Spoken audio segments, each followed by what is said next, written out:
dalam Injil Lukas pasal yang ke-7, mulai ayat yang pertama sampai dengan ayat yang ke-10.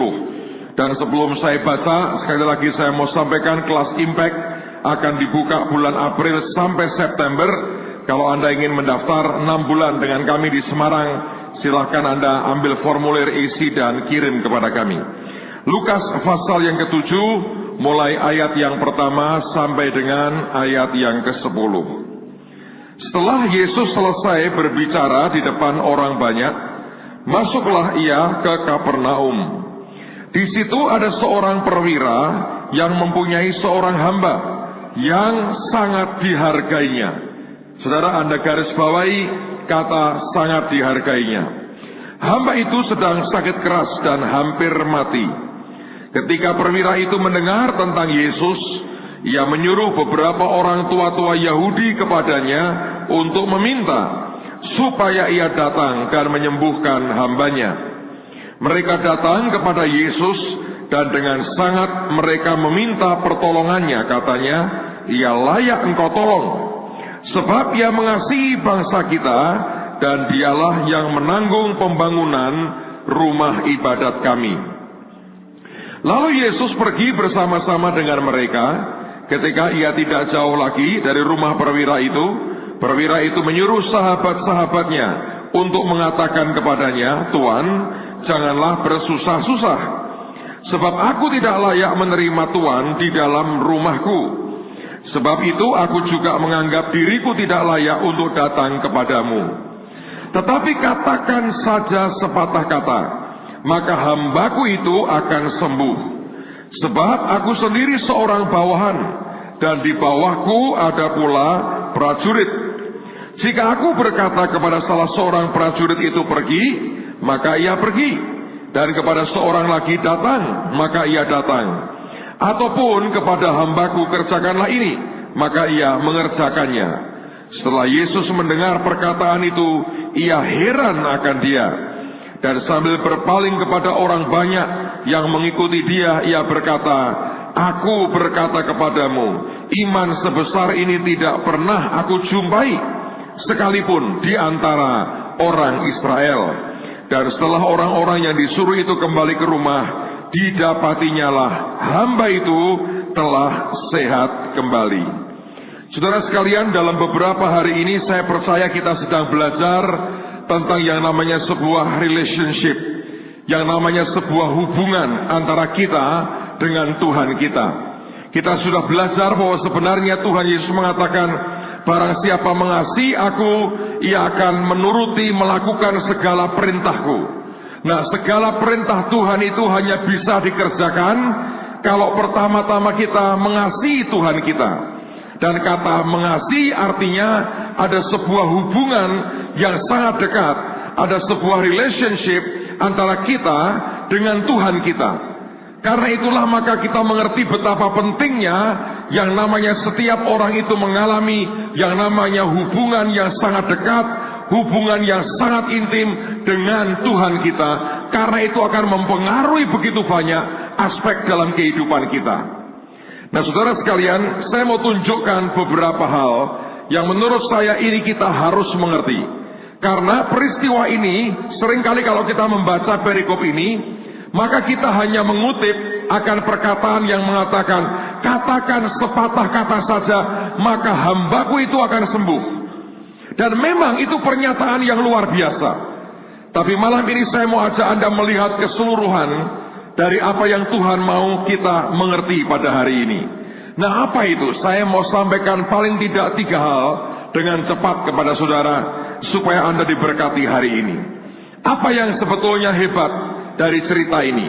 Atau apa yang sebetulnya spesial dari hamba ini, sampai tuannya begitu membela dia dan mempertahankan akan hidupnya? Apa yang membuatnya hebat? Apa yang membuatnya spesial? Saudara sekalian, yang pertama menurut saya adalah soal faktor, sekali lagi, relationship-nya dengan tuannya. Kalau Anda mau membaca 10 ayat tadi, maka setiap kali ada kata hamba, itu diterjemahkan dari kata Yunani doulos.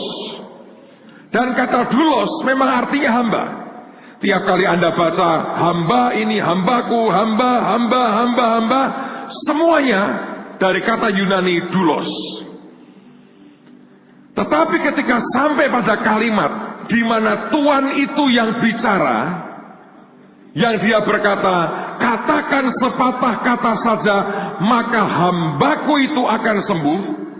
Kata hamba yang dipakai oleh Tuhan itu, dia tidak menggunakan kata doulos. Tetapi yang aneh, Tuhan itu memilih satu kata yang sangat ajaib, digunakan dalam bahasa Yunani, kata pais. Semua cerita tentang hamba itu digunakan kata doulos. Dan kata doulos itu memang artinya hamba. Tapi ketika sebuah kisah atau satu kalimat dari Tuhan itu yang mengatakan, katakan sepatah kata saja, maka hambaku itu akan sembuh. Tidak dikatakan, maka doulosku itu akan sembuh. Tapi justru Tuhannya berkata, maka paisku akan sembuh. Dan kalau Anda mau mengerti pais itu apa terjemahannya, sangat simpel. Boy, anak laki-lakiku. Anda bisa ngerti bedanya nggak? Dia seperti berkata, katakan Tuhan, sepatah kata saja, and my boy will be healed. Maka anak laki-lakiku ini akan sembuh. Dia memandang, dia mengundangnya, memanggilnya sebagai anak laki-laki, dan bukan sebagai hamba. Saya mau mengatakan kepada saudara, inilah sebuah relationship yang luar biasa. Dan hubungan ini sebetulnya Anda harus perhatikan. Ini yang membuat Tuhan itu membela dia mati-matian. Karena di hadapannya ini bukan sekedar hamba seperti yang lain. Ini tiba-tiba status hubungannya seperti bapak dengan anaknya sendiri. Dan ini yang sebetulnya tidak dimengerti oleh orang banyak. Kenapa cerita ini ditulis di Alkitab? Saya tahu pertama-tama supaya kita belajar dari iman dari perwira ini. Tapi saya mengerti Tuhan mau berkata, kamu belajar dari yang namanya relationship, hubungan antara seorang bapak dan seorang anak. Ini luar biasa. Saya mau ajak Anda melihat satu bagian firman untuk Anda melihat sebetulnya seperti apa yang Tuhan inginkan. Lihat Ulangan pasal 15 ayat 16 dan 17. Ulangan pasal 15 ayat 16 dan ayat yang ke-17. Ini cerita tentang bagaimana sebetulnya seorang budak Ibrani pada tahun Yobel itu harus dibebaskan, atau pada tahun ke-7 harus dimerdekakan. Tapi ada perkecualiannya. Alkitab berkata begini, tetapi apabila dia berkata kepadamu, aku tidak mau keluar meninggalkan engkau, karena ia mengasihi engkau dan keluargamu. Kalau ada budak yang sudah waktunya bebas, ternyata ada yang tidak mau bebas, karena dia mengasihi engkau dan keluargamu. Saudara, ini penting. Bukan hanya mengasihi engkau dan keluargamu. Seringkali kita dikasihi dan dimanfaatkan. Ini enggak. Mengasihi engkau dan keluargamu. Katanya, sebab baik keadaannya padamu, maka engkau harus mengambil sebuah penusuk dan menindik telinganya pada pintu, sehingga ia menjadi budakmu untuk selama-lamanya. Demikian juga kau perbuat kepada budakmu perempuan. Jadi ada budak-budak yang merelakan dirinya jadi budak seumur hidup, tidak mau keluar dari rumah tuannya, walaupun dia punya hak untuk keluar, sebab dia begitu mengasihi tuannya dan keluarganya, karena hidupnya baik di situ. Sebenarnya saudara, Tuhan dengan kita itu maunya begitu. Tuhan tidak ingin terjadi yang namanya hubungan kerja kontrak. Tuhan tidak ingin adanya hubungan kerja karena sebetulnya Anda hanya mencari keuntungan atau upah.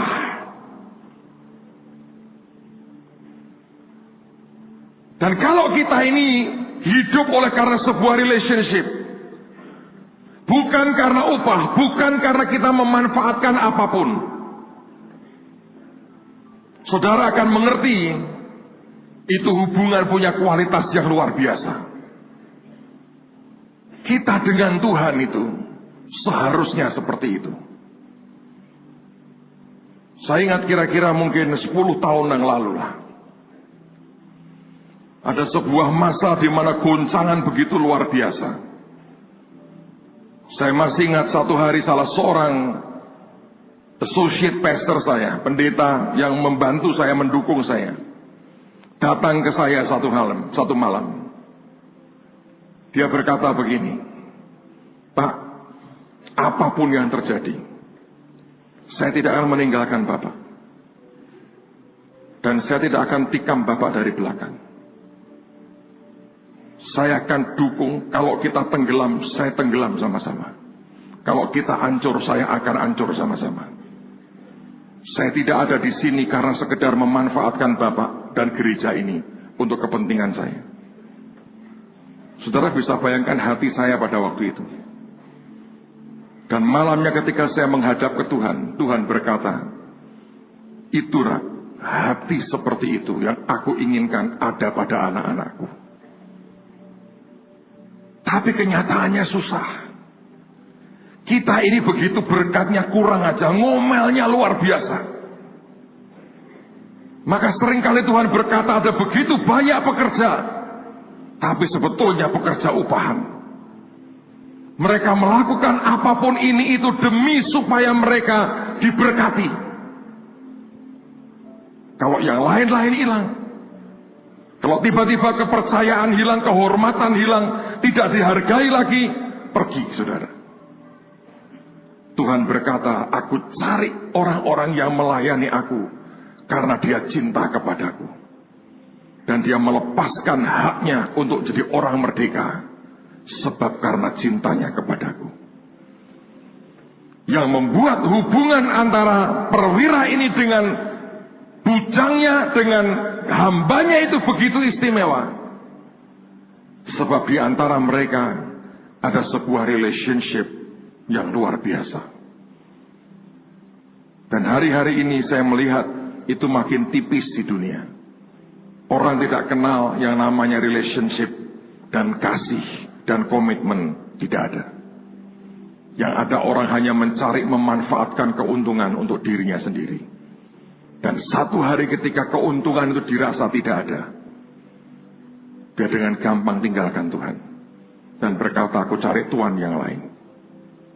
Saya berdoa hubungan kita dengan Tuhan bukan karena urusan berapa berkat yang akan kita terima. Bukan soal kita berkata, "Aku mau kerja, tapi apa hasilnya buat aku?" Bukan lagi begitu. Menurut saya orang yang seperti itu dengan Tuhan, dia orang yang tidak pernah tahu diri. Bayangin Tuhan yang selamatkan kita dari api neraka kekal. Kita masih hitung-hitungan dengan Tuhan. Dan tidak memberikan kesetiaan dan cinta kita kepadanya. Saya berdoa 2016 ini, yang muncul adalah hati yang mencintai Tuhan dengan segenap hati kita. Amen, saudara. Saya mau beritahu, kalau Anda mempertanyakan soal upah, Anda tidak kenal Tuhan yang engkau layani. Kalau engkau mempertanyakan soal berkat, engkau tidak kenal dengan Dia yang engkau layani. Saya berdoa, Tuhan melihat kita dan berkata, "Aku suka dengan orang ini." Dan kalau itu terjadi, saudara, ajaib sekali. Relationship ini menurut saya dahsyat, dahsyat. Saya mau ceritain, baru kejadian kemarin. Teman-teman yang di Green Room tahu. Engkong ini gudang mujizat, saudara. hatinya masih untuk Tuhan. Di fisik, hukum alam tidak bisa dilawan. Kekuatan tidak seperti 50 tahun yang lalu. Pasti itu. Saya aja merasa sedikit beda. Umur 17 rasanya tidak tidur atau tidur 3 jam tidak masalah. Umur saya sekarang sudah 17 lebih sedikit. Sedikit beda lah. Sedikit beda. Kemarin dalam perjalanan dari Bandung, di tengah jalan hati beliau gelisah. Tiba-tiba nafasnya sesak. Kita semua melihat, saya, waduh, berat. Hati saya lihat itu berat sekali. Saya mau berterima kasih dengan teman-teman Windu, untuk teman-teman yang merawat engkong tiap hari. Itu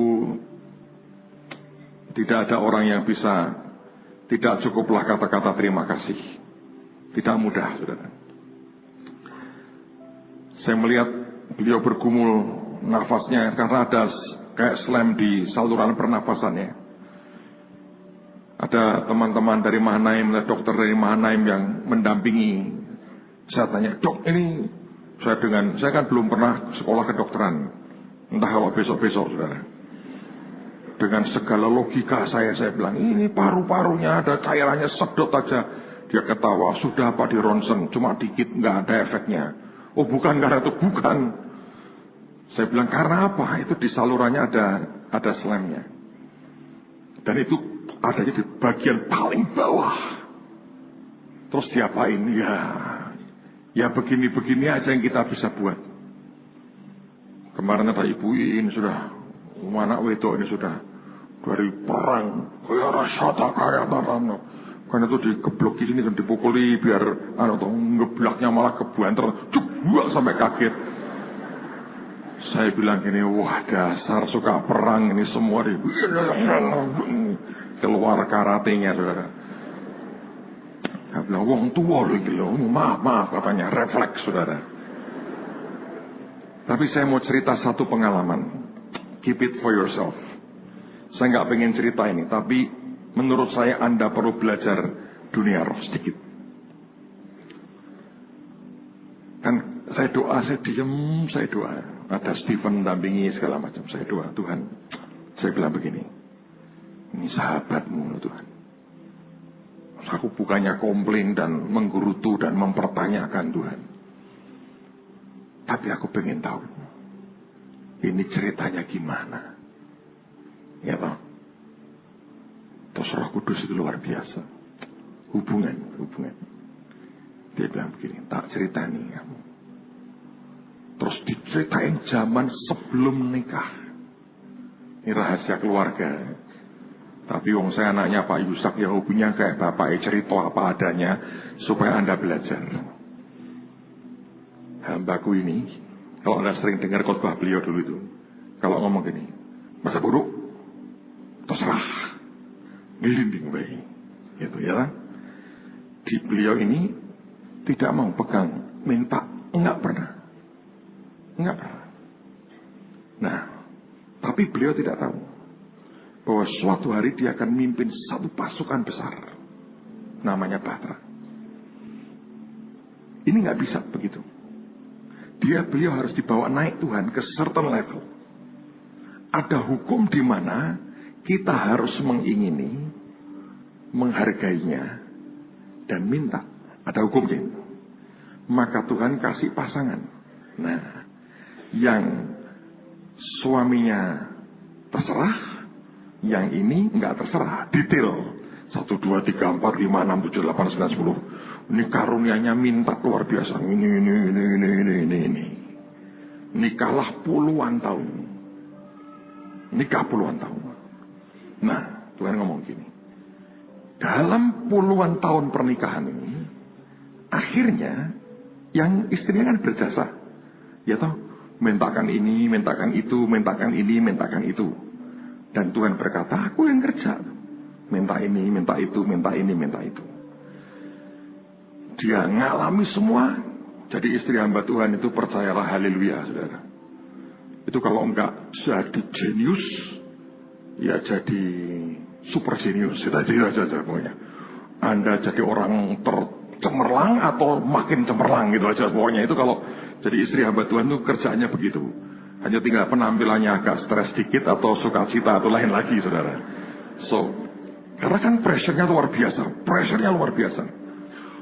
Lalu kemudian Tuhan bilang, dengan sekian puluh tahun dampingi, mintakan ini, itu, di sebuah titik. Tuhan berkata, kamu perhatikan hidupnya. Si ibu ini diberi Tuhan satu gift, karunia. Dan karunia itu adalah, kamu pengen apa, tak turuti. Itu terjadi karena dua hal. Buahnya sudah tetap, dia minta apa saja diberi. Yang kedua itu gift. Seperti Salomo, kamu minta apa? Nah, banyak orang kan kepingin lah kayak Salomo. Ada nggak satu saja yang seperti itu? Belum tentu di tengah-tengah kita ini. Oke? Nah, saya kemarin sudah cerita. Ini banyak hal yang aneh. Beliau pulang tanggal 12. Besoknya kakaknya yang orang Semarang juga pulang ke Semarang. Di mobil mau ke airport di Bandung, ngomong gini, loh, kok kowe jemput aku? Nah, itu bukan Tuhan. Karena hanya Pak Yusak yang berani kowe sama Tuhan. Anda ikut-ikutan kurang ajar, kesambar beledek tuh, nggak boleh. Kurang ajar tuh. Beliau kan ngomong Jawa dengan Tuhan. Jadi kalau Anda ikut-ikutan Tuhan, loh kok kowe itu kurang ajar kalau buat Anda. Buat dia tidak. Karena itu relationship. Oke. Ini kakaknya bilang, loh kok kowe jemput aku? Kok cepet? Begitu ngomong gitu, muntah. Terus sampai di airport, dibawa ke kafetaria atau kantin lah, saya kira-kira begitu. Sebetulnya sudah nggak ada. Tapi mungkin dokter setempat berkata, oh bawa rumah sakit. Belakangan dia ngomong, sudah nggak ada itu di situ. Nah, pada waktu tutup peti malamnya, itu 2 peti jenazah. Pak Yusak, Noel petinya istrinya, nakal, ngajak-ngajak. Nah, Anda ketawa ya, tapi memang betul begitu. Kan kalau Yesus setelah 40 hari baru dia naik, yalah. Selama 40 hari setelah orang itu meninggal, kalau ikatan hati batinnya masih ada dengan sekitarnya, dia masih on off itu. Nah, itu teman-teman tuh cerita, itu Sugi aja yang belum nih sebagiannya nanti. Nah, itu ada begitunya, ada gitunya sudah. Nah, Pak, ini yang terjadi sebetulnya. Beliau karena kakaknya ngomong gini, loh, nanti kalau kamu pulang, yang nelponi aku siapa? Jadi itu hubungan kakak beradik itu bagus sekali. Rupanya beliau waktu pulang ngomong, Tuhan, kakakku kasihan, aku ajak ya. Nah, Tuhan rupanya oke. Itu permintaan loh. Ada karunia loh minta. Dan permintaannya nggak aneh-aneh. Kakaknya pulang tanpa masuk rumah sakit, tanpa menderita. Semua orang berkata, enak ya pulangnya. Siapa yang mau angkat tangan? Ada yang daftar, puji Tuhan. Tidak berarti yang tidak angkat tangan itu juga tidak ingin, ya toh? Nah, sampai mana tadi Anda itu? Udah kan? Nah, peristiwa kemarin itu, Tuhan ngomong gini. Beliau mengajukan permintaan lagi. Karena dari dulu kepinginnya pulang bareng. Kan duluan. Tapi masih 40 hari. Jadi masih bisa.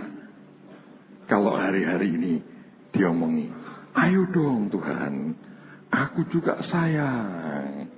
Karena kalau dulu engkau pergi diteleponi, yang emak kangen. Nah, repot toh? Itu diajukan.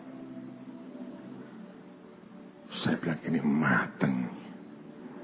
Dan beliau tuh kondisi kemarin, waduh. Saya bilang, Tuhan Yesus, Tuhan Yesus. Terus saya tanya, nah sekarang harus bagaimana Tuhan? Roh Kudus ngomong begini, tetap itu kan permintaan manusia, bukan keputusan Tuhan. Caranya ini bagaimana? Ya yang minta ini supaya berubah permintaannya, tidak ngotot minta. Wah, saya mudeng. Ini yang bisa menaklukkan anak laki paling dicintai, Pak Daniel ini. Jadi kemarin Anda puji-pujian buin khotbah, saya keluar, Pak Daniel lagi di Australia. Saya telepon di luar, saya bilang, Den, tugas penting, Den. Ada apa kok? Dia rada tegang, tak ceritani. Waduh. Nah sekarang Bi, saya bilang, tolong kamu menghadap Tuhan, terus ngomong Mama. Jangan tunggu waktu Tuhan yang sempurna. Jangan hari inilah. Masuk hari ini. Pokoknya tunggu waktu Tuhan sempurna. Ya wis. Udah kan saudara? Kita nutup di sini, Pak Daniel ngadep Tuhan. Itu dalam hitungan sekejap. Duh. Tiba-tiba, terus mata terbuka. Pulang. Waras. Bisa membaca. Ini apa? Sedap malam atau di Kelapa Gading. Ini enak gitu.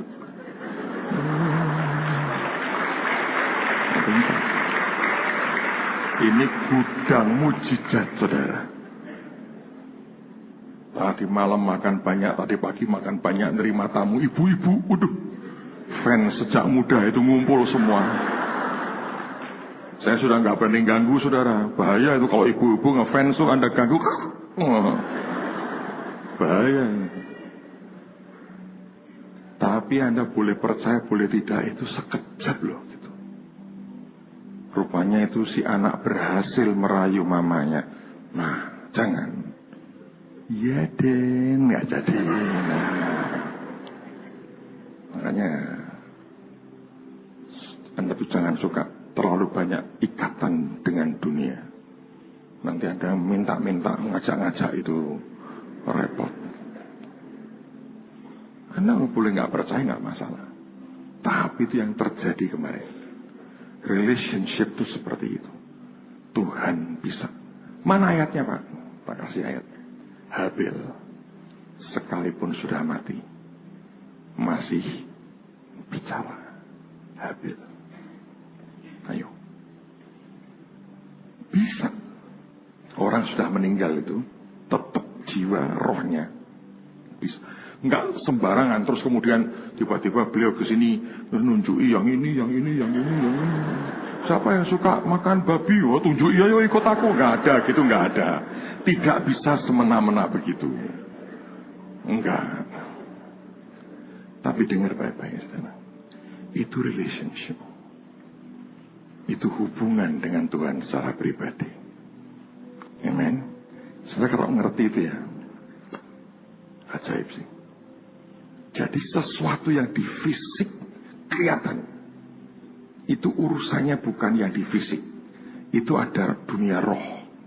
Dan orang mesti main di situ, ngerti aturannya. Nah kita ini seringkali nggak tahu, ngawur. Tapi saya melihat dari pengalaman itu, kita mengerti bahwa Tuhan itu bisa melakukan hal-hal yang ajaib. Yang percaya katakan amin. Yang kedua berikan kemuliaan buat Tuhan kita. Alright? Yang kedua, Alkitab mengatakan bahwa hamba itu sangat dihargainya. Kalau Anda lihat terjemahan dikatakan who was dear to him. Kata dihargai di sini sebetulnya itu terjemahannya adalah sebuah tempat yang sangat terhormat di mana seseorang itu boleh ada melayani di hadapan raja. Di masa itu ada banyak hamba yang kerja di kerajaan. Tapi tidak semua hamba itu boleh menghadap raja.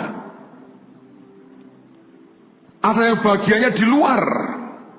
Ngadep raja tidak boleh. Jadi hamba ini bukan sekedar seperti anak buat perwira ini, tapi perwira itu sangat menghargainya. Dan Alkitab berkata penghargaannya adalah seperti dia itu levelnya ada dalam pelayanan di hadapan raja. Itu yang berbeda, saudara. Dan sebetulnya Tuhan sangat ingin semua kita punya sebuah tingkatan melayani Tuhan di hadapan Tuhan.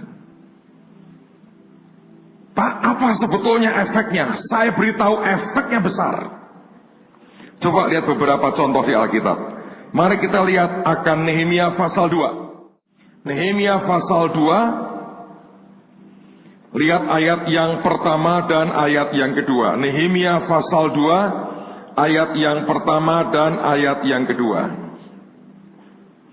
Alkitab berkata begini. Pada bulan Nisan tahun ke-20 pemerintahan Raja Artasasta, ketika menjadi tugasku untuk menyediakan anggur, aku mengangkat anggur dan menyampaikannya kepada raja. Karena aku kelihatan sedih, yang memang belum pernah terjadi di hadapan raja. Bertanyalah ia kepadaku, mengapa mukamu muram? Walaupun engkau tidak sakit, engkau tentu sedih hati. Lalu aku menjadi sangat takut. Saudara, kenapa sih kok sampai mukanya muram aja dia takut? Sebetulnya Alkitab berkata, ketika kelihatan sedih, bahasa Inggrisnya digunakan kata hangdog. Hangdog itu artinya hina.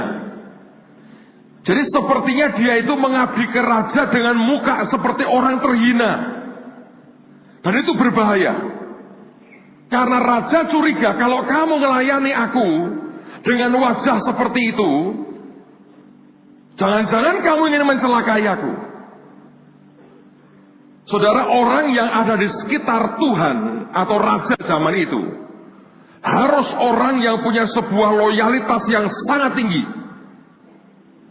Karena yang bisa membunuh mencelakai raja zaman itu ya orang terdekat. Nehemia ini memberikan minuman ke raja.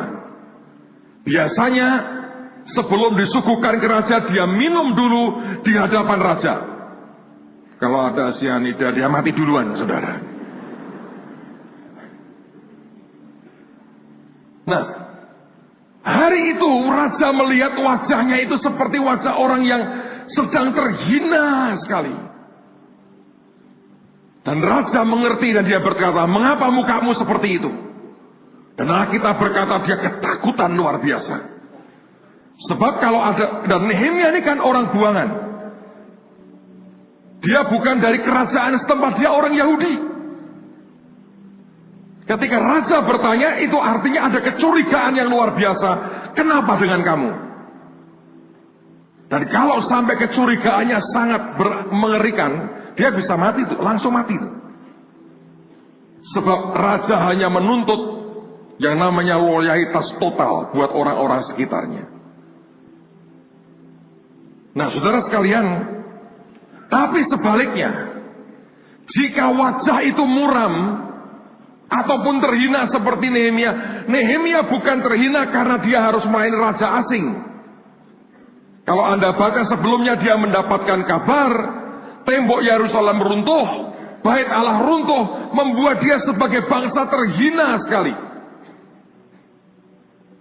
Itulah sebabnya wajahnya itu wajah orang yang terhina ketika dia mengabdi kepada raja. Dan raja bertanya, ada apa?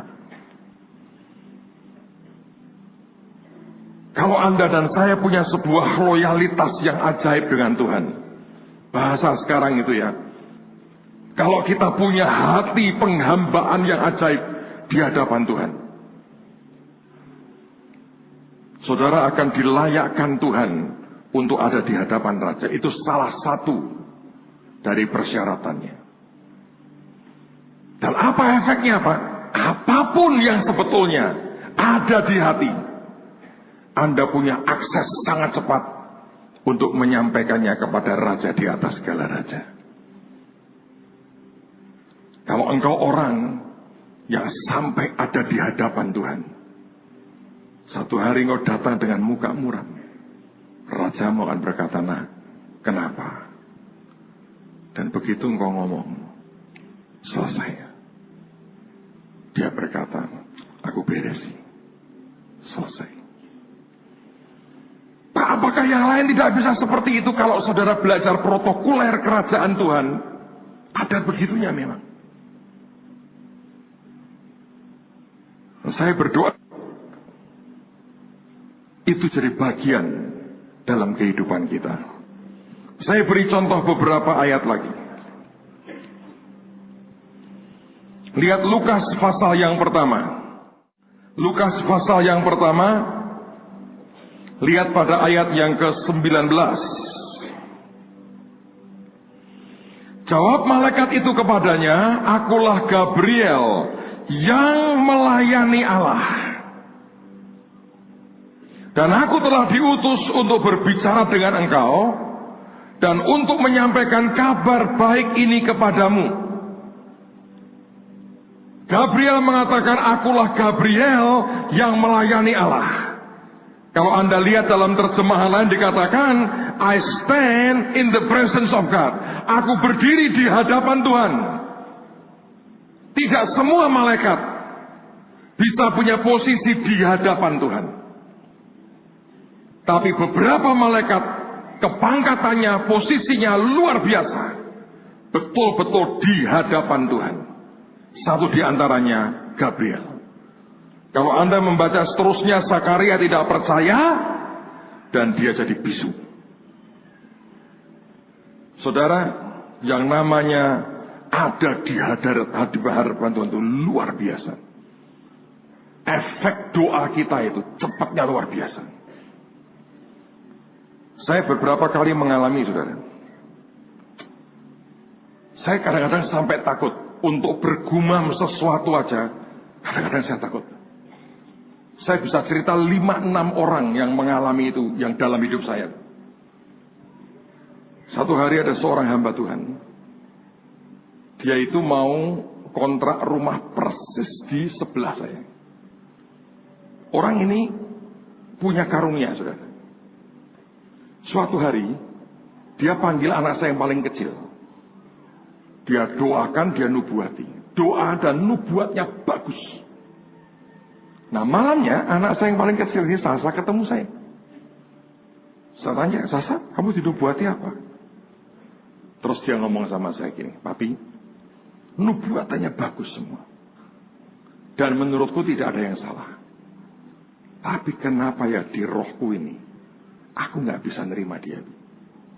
Dia ngomong gitu. Kenapa ya Papi? Di rohku ini, aku nolak sekali. Saya ini orangnya berpikir positif. Mungkin perasaanmu. Dia bilang, ya mungkin. Tapi aku nggak bisa nyangkali. Dalamku tuh nggak bisa nerima. Kayak nolak. Dalam waktu tidak lama setelah itu, saya mendengar 1-2 hal. Orang ini, saya nggak tahu kenapa kita berteman baik. Tiba-tiba saya sadar dari belakang dia lemparin tombak, saudara. Saya kaget. Saya kaget dengan sikap begitu. Satu hari saya pagi-pagi lagi doa. Saya ingat itu tiba-tiba. Terus saya ngadep Tuhan. Saya bilang, Tuhan, aku nggak tahu dengan dia. Rasanya aku nggak pernah memberi yang jelek. Aku buka banyak hal. Rasanya aku nggak pernah ngomongin apapun yang jelek. Dan tiba-tiba seperti ini. Saya ngomong sini. Saya kok nggak nyaman ya Tuhan. Punya tetangga begini. Saya cuma ngomong sekali, saudara. 2 minggu kemudian saya dengar dia membatalkan kontrak karena tidak punya duit, saudara. Tiba-tiba berkatnya langsung, syuk, kontrak dibatalkan. Sampai hari ini tidak pernah dekat-dekat lagi. Saya bisa recall itu ya mungkin 5-6 orang. Saya bisa ngalamin gitu. Begitu saya dengar, saya bilang, Tuhan ampuni aku. Aku tidak berniat mendoakan dia seperti itu. Aku cuma ingin berkata gini, gua gak nyaman nih punya tetangga begini. Saya cepet. Aneh. Normalnya saya nggak pernah pengen cerita yang begini-begini. Tapi saya percaya semua kita sudah makin dewasa. Anda mesti lebih kenal akan hati Tuhan. Ngerti akan protokoler kerajaan sorga. Ngerti. Dan pengalaman kemarin terutama buat saya ini sesuatu yang baru. Dunia roh itu serial seperti itu. Real sekali. Buat yang mendengar Anda bisa berkata apakah mungkin, buat yang dampingi, nungguin dan lihat perubahannya. Kita mengerti itu serial itu. Gabriel berkata, aku nih yang berdiri di hadapan Tuhan. Lihat lagi, 1 Raja-Raja pasal 17. 1 Raja-Raja pasal 17. Lihat pada ayat yang pertama.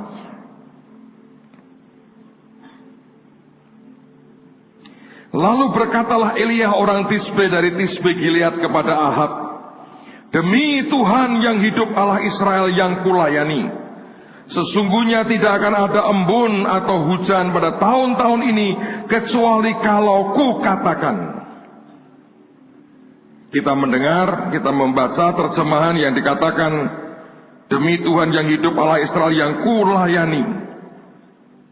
Dalam terjemahan yang dikatakan, before whom I stand, yang di hadapannya aku berdiri. Saudara, ini bicara soal sebuah mandat, sebuah otoritas yang luar biasa.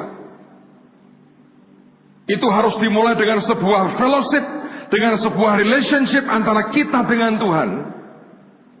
Dan ketaatan demi ketaatan yang kita kerjakan membuat tiba-tiba kita dibawa begitu naik. Sampai sebuah titik Anda jadi orang yang berkata, aku ini melayani di hadapan Tuhan. Dan bukan sebagai basa-basi. Tapi itu dalam kenyataan. Anda akan melihat semuanya, efeknya luar biasa. Saudara, kemarin saya berkata bahwa kita pengen memberi 3.000 jiwa. Saya ngomong itu pertama di depan Tuhan itu di Azusa Street, terus. Tahun ini tahun ke-110 Azusa Street. Dan Smith Wigglesworth pernah bernubuat, tahun ke-110 Azusa Street, Roh Kudus akan mencurahkan kegerakan rohnya lebih hebat lagi. Jadi pada waktu di LA saya mampir ke sana malam-malam, saya jalan itu pendek sekali. Sebetulnya kalau saya boleh berkata, jalan Azusa yang asli itu pun dari ujung sana sampai ujung sana sudah habis, saudara. Pendek sekali. Pada waktu saya jalan itu, saya lihat roh, saya rasain hadirat Tuhan begitu kuat, Roh Kudusnya nyamber kuat. Dan tiba-tiba saya hanya bergumam, Tuhan, aku bawa pulang kegerakan ini untuk bangsaku. Dan saya bilang, Tuhan, kalau boleh, aku mulai dengan 3.000 jiwa dalam 1 bulan ini. Sekejap, dalam 1 minggu Tuhan beri, saudara. Apa itu? Berdiri di hadapan Tuhan. Mari belajar bangun hubunganmu dengan Tuhan. Jalani hidup dalam ketaatan, apapun yang diperintahkan kerjakan.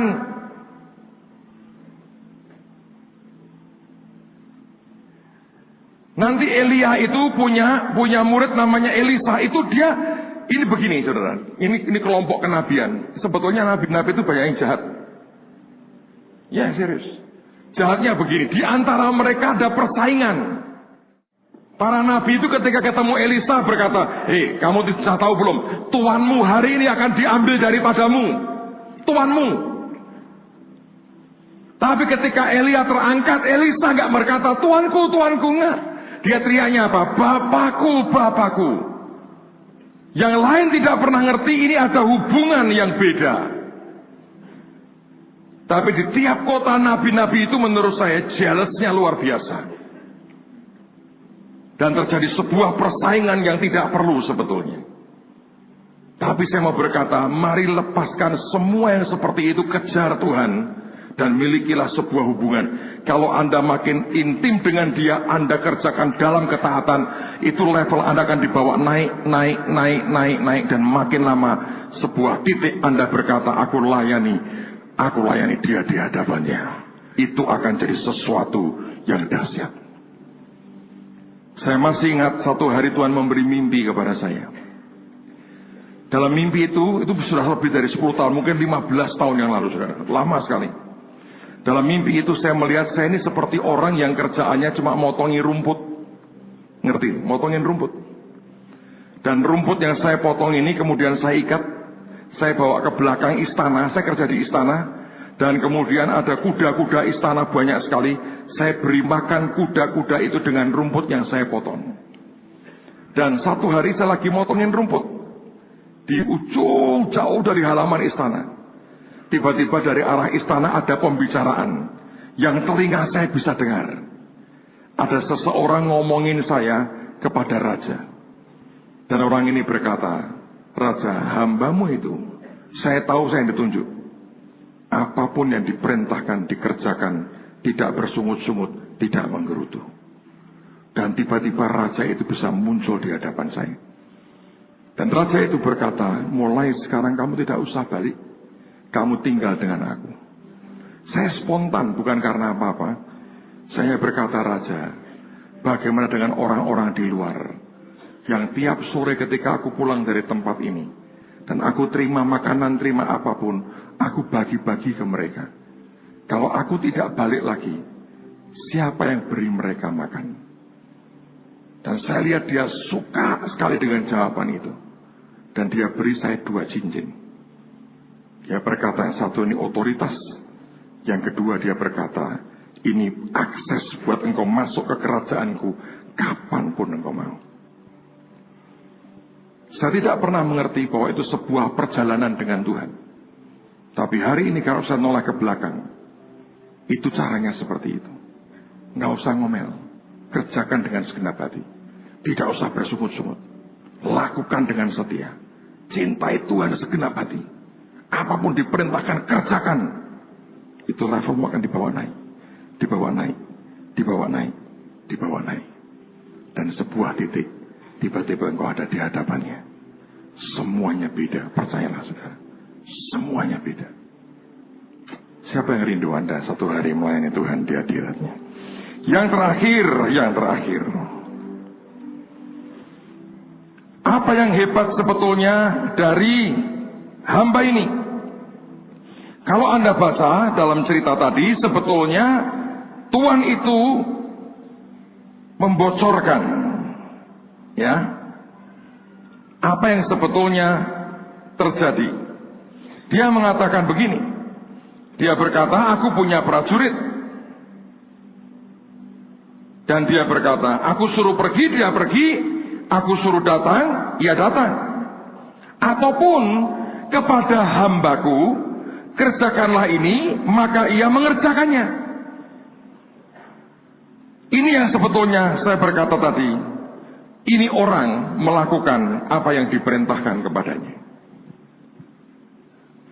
Saudara sekalian, kita tidak pernah dipanggil untuk jadi lebih baik dari orang lain.